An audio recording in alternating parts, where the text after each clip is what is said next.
We have a saying that we say, if you fight long enough, you're gonna lose. Hello, namaste, and a warm welcome to yet another episode of Light and Shadow with me, your host, Babita Shrestha. Age is no barrier, it's the limitation you put in your mind. Indeed, you need the courage, sacrifice, determination, commitment, toughness, and the guts to start any sports. So today, I will be talking about Muay Thai, also known as Thai boxing or kickboxing, which can be traced to at least to the 16th century, practiced by soldiers as a peacetime martial arts. Muay Thai became widespread internationally in the late 20th and 21st century. This combat sport uses stand-up strikings along with various clinching techniques. Today, I would like to welcome Vivek Nakarm to Light and Shadow. He is the founder at Pentagon Mixed Martial Arts. Vivek has been training and competing since 2004. Prior to training in Thai boxing, Vivek trained and competed in Sansao since the early age of 8. Vivek teaches kickboxing, boxing, Muay Thai, mixed martial arts and gymnastics to both adults and children of all ages and has received many international and national awards. Looking forward to hearing more from our guest today, so please join me in welcoming Vivek Nakarm to Light and Shadow. Vivek, welcome to Light and Shadow, and so happy to have you on our show. Thank you, Didi. Thank you. Namaste. Thank you for inviting me. It's an honor to be here. So Vivek, you started Sansao at the early age of 8, Ekdam bachcha mein you started this. What got you into this sport? So my mom got me involved because she was worried. I was very small, small stature, so she wanted me to be stronger. And so she wanted me to do martial arts. And somehow I ended up doing Sansho, and I didn't like it in the beginning. As any kid, because there was discipline involved, there was early morning wake up involved, there was hard training. So I didn't like that in the beginning, but as I started competing, I started to love it, and kind of now it's became my career. So mom must be very proud now. Yeah, she is. She always supported it, and I know it's like a little bit. In our culture, we are more focused in education, which is a must, and my parents were as well too.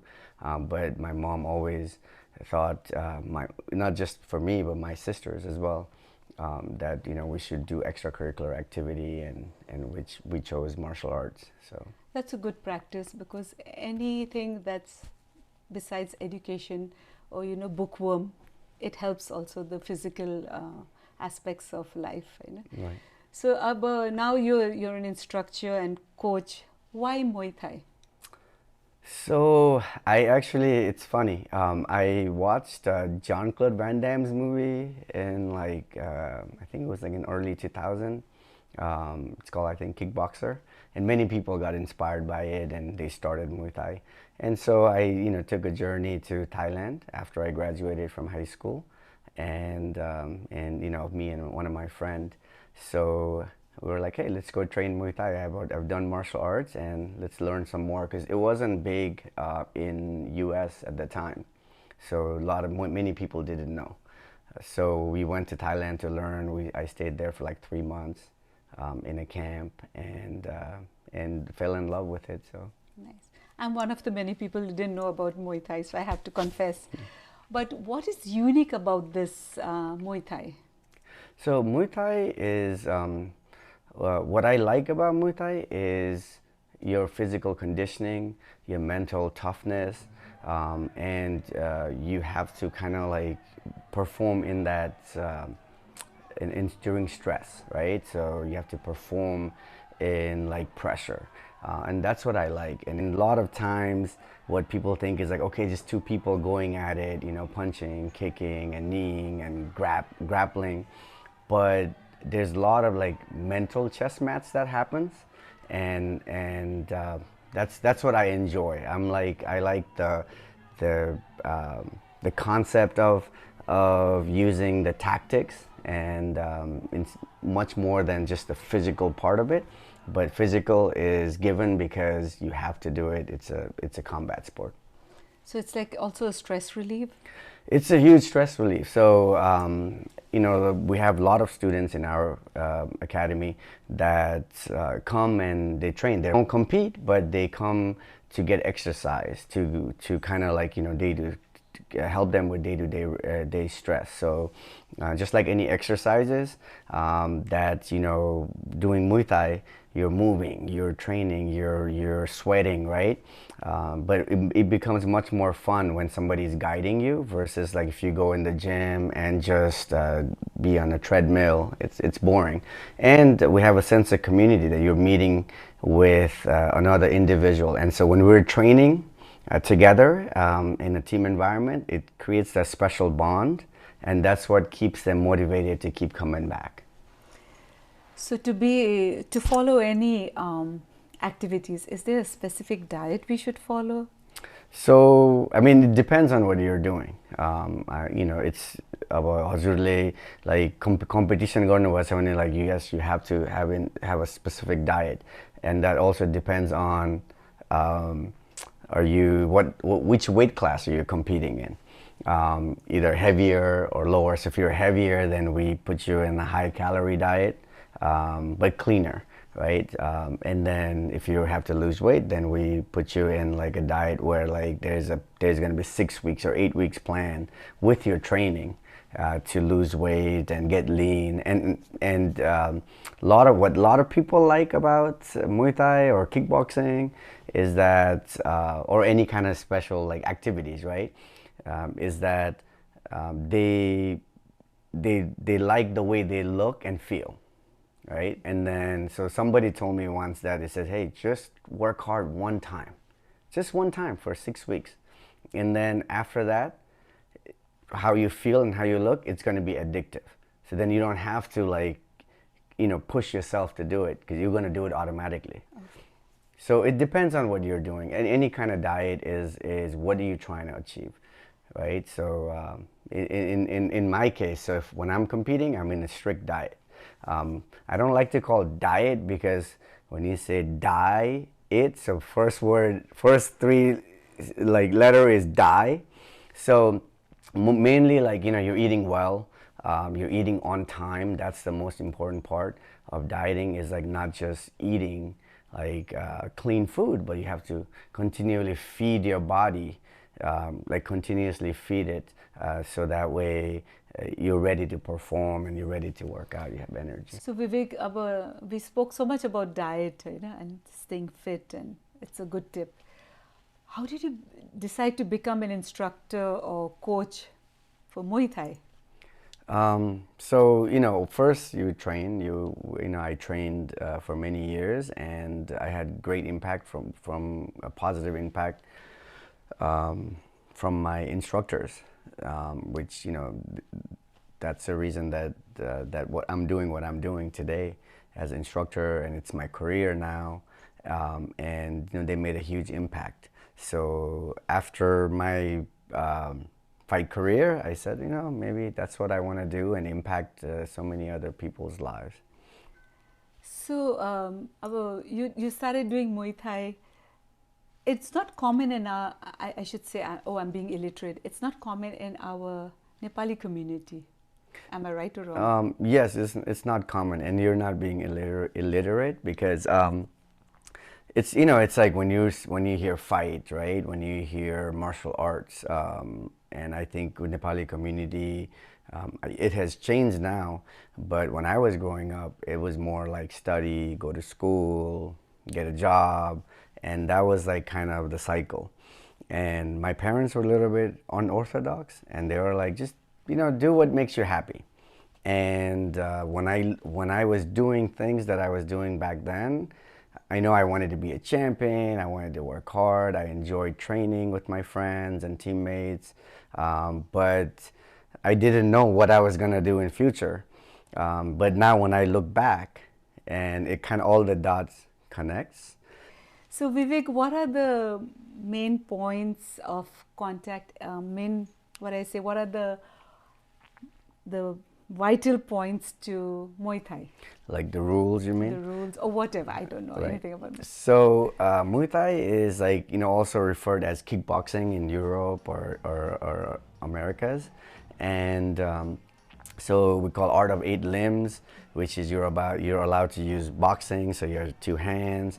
You're allowed to use elbows, so that's two elbows, that's four. You're allowed to use your knees, and then you're allowed to use your legs, like shin. And then also another part is clinch. So clinch basically means that you can grapple and strike on your feet. So if one of the fighter falls, then or like slips or trips, then you restart on the feet. So we say that there's three. If you want to think about self-defense, there is three range, right? So one is striking range, when somebody is at distance, when they cannot grab you and you cannot grab them. And then the next one is clinch.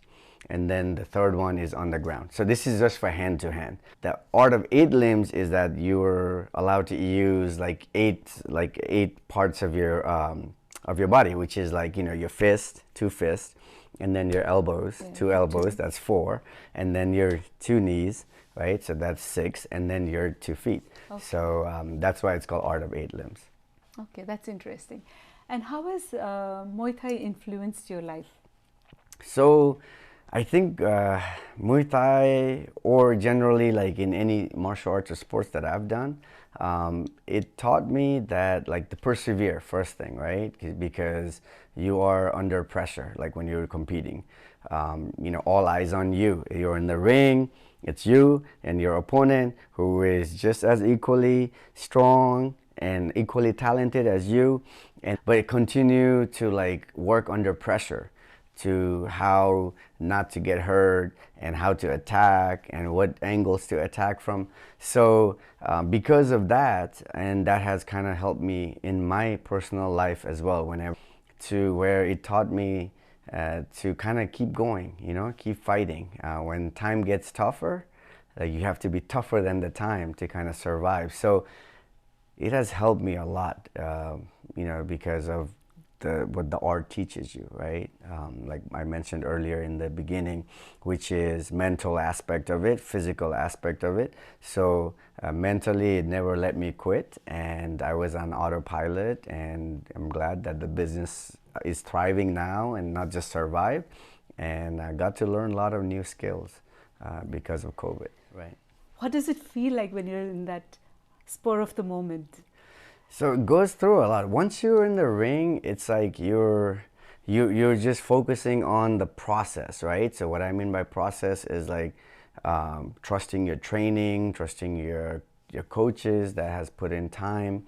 But I think I'll tell you like what you feel when you're walking into the ring, because when you're walking into the ring, it's like all eyes on you. You feel that pressure. You have the adrenaline going. It's that nervousness, right? And sometimes some people hide it well, some people don't, and it's very nerve-wracking to go in. But once you go in and you hear the bell, then you just let your training, like we're in like autopilot, and all you're doing is like you're just thinking and you're reacting to what your opponent's doing. But you do feel pressure, especially in the beginning. I still remember, it's all eyes on you. So if there's like 5,000 people watching, it's all eyes on you. You and have the your lights. fans watching you who want you to win. Yes. And at the same time, you have opposition party who Right. wants you to lose. So it's like that trembling moment. Right. So it was a story. When I was in 2006, I was in World Championship, I represented the U.S. In Benidorm, Spain. And at that time, the Iraq War was like really in height.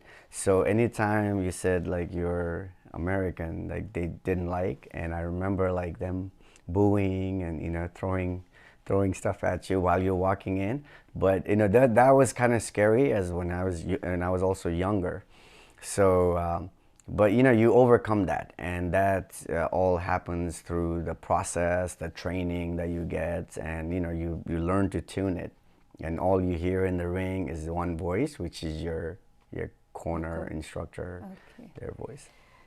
So, with all these experience, what are you most proud of? What are the success stories you could share with us? Or even failures? I don't know. Success and failures, it's like kind of goes hand to hand, right? I'm like kind of, I like to take risk, and there's without risk, there's no reward. But the most success that one of the success that I'm proud of is it's actually not mine. It's like our students, right? Like when you hear someone coming in saying that, hey, you know, you changed my life, and also seeing my students perform.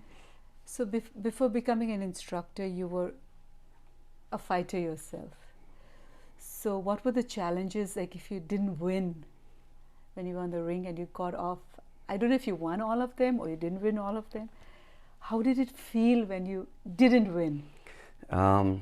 So, you know, we say this that we have a saying that we say, you know, if you fight long enough, you're gonna lose, right? It's like you can do 3 fights or 5 fights or 10 fights, you might win all of them, but if you fight long enough, you're going to lose, and that's I've lost, you know, I've lost many, and I've learned most from losing those fights than the ones that I won. So winning, I think, you know, we focus a lot on winning, but I think uh, learning how to take a loss, I think it really shows your character. And for me, like, of course, like if you feel bad, you know, because you put in a lot of time. So sometimes when we go in 8 weeks, 6 weeks fight camp, you're tuning out the whole world and you're training, you know, but I always took it as like not losing. I took it as like more learning. So there's two things, right? Win or you learn. Yeah. And I think you're there, you do your best. Where you're today, like what factors and like specific experience that you would like to share with us that you've reached to this point, be it an instructor or family man or Right. whatever, as an individual, as Vivek. Right. So I like to, you know, it's like I feel that there's life has stages, and that's how I look at it as, right? So when I was by myself, it was more like, okay, you know, I was a fighter, I was a student, and then I was, you know, instructor. So you have a level, so you have many roles in life that you juggle, and then now it's like, you know, having kids and having a family and wife. So it's kind of like now I'm more like a family man. Then I would look at myself as a fighter and coach, like training, you know, helping others reach their potential. And so that's how I look at it in terms of like the stages of life. Talking about kids, Vivek, how many kids you have? So I have 2 boys. Okay. One's going to be 5 in January, and then the other one is 7, just turned 7. So, Okay. So are you going to get them into sports? yes, they already do a lot of sports. So they do gymnastics, they do swimming, they are starting soccer. They train with me unofficially, but you know, that's just like my mom said. You know, you could do any sports, but martial arts was non-negotiable. So that's what it's going to be for them. I'm never going to push them, but I want them to kind of start and see how they feel, because I think it really teaches them to persevere, the discipline, empathy, you know. So hopefully I can get them started soon. And I think it's discipline, which is very valuable, and also self-defense. Right. Two most valuable things you could teach them, no matter if they go into any field or any ring or not. Right. But I'm sure you're going to teach them these two structures, Right. I think. We talk so much about activities. What hobbies you like besides Hobbies. That's other always a interests. challenging one, right? Other Yeah. interests? Normally, like my hobbies are normally I spend time with my family now. Like as I said, I was never into going out with friends and partying. Or never in my life that I was like really interested in doing that. I spend most of my free time with my family, and I like to watch movies. So if I have time, I would watch movies or watch movies with my wife or my kids. And I like Bollywood movies. How about music? Do you like dancing? And I like music. I dancing. Not I'll dance, but it's not like so my wife loves dancing. From so Latina, so we say, which they love dancing. Her family loves dancing, so I learned to dance, but it's not like I make time to like, oh, tonight I'm gonna go dancing. that's nice. That's nice. So Vivek, is there anything else that you would like to share that I didn't cover? We covered a lot, but what So I we would spoke so much about sports. Right. So anything else? what I would I mean through this I would like to kind of reach out to the Nepali parents, right? That they should encourage their kids to do sports, any sports, because it teaches their children to persevere. Teach them the empathy, discipline, like if you do martial arts, self-defense, self-confidence. So just as equally as the education, I think sports are just as important. Where can our audience reach out to you if they need information to at least ask questions or maybe join your program? Yeah. Where can they reach out? They can reach us at pentagonmma.com. That's our school's website, and we're in Arlington, Virginia. You can also if you are far from Arlington, we have some classes for free. We started during pandemic in our YouTube channel, so it's Pentagon Mixed Martial Arts. And if you want to search that, there's a lot of kickboxing classes that you could do it at home. So Nice. and we're growing that and So adding more content. That's there, nice. so. At least you have online free classes Right. if people who can't make it. We've come to the end of the show. It was so nice talking to you. It was like something new. Likewise. Yeah. And what would be your going away message to our audience? I would say keep your body, mind healthy. Without those, that we cannot perform, right? No matter what you do, what kind of job that you do, you need both. Like if you don't have a good physical health and your mental stability, peace, and that can affect you on how you do your job. So I always say, do something like meditating, walking, exercising, just dancing, if you like to dance, whatever activity that you could do to keep yourself healthy, stress-free, I think you'll be able to perform more. So I always encourage everybody to do it. Doesn't have to be martial arts. It could be any sports that you like. That's such a nice message, Vivek. And I think it's good for us to love ourselves and take care of ourselves because we are one life. Right? So Vivek, thank you so much. It was a pleasure talking to you and sharing your work, your experience, your dedication with Light and Shadow, and because sports is valuable and a self-defense and a healthy lifestyle for all of us. So thank you, Vivek. Thank you so much for having me. To all our viewers, we hope you've enjoyed today's program as I did with Vivek, who has shared his dedication and passion towards not only being healthy and encouraging others to enjoy some sort of activities. If you love games, you know it takes true dedication, and never be afraid of failure. This is the way to succeed. The 5 S's of sports training are stigma, speed, strength, skills, but the greatest of all these is the spirit. Remember, age has no barrier. It's the limitation we put in our minds. Until next time, this is Babita signing off, the entire Light and Shadow team, and I look forward to seeing you in our next episode. Never shy to ask for your support, so please like, share and subscribe. Be positive, stay blessed. Namaste.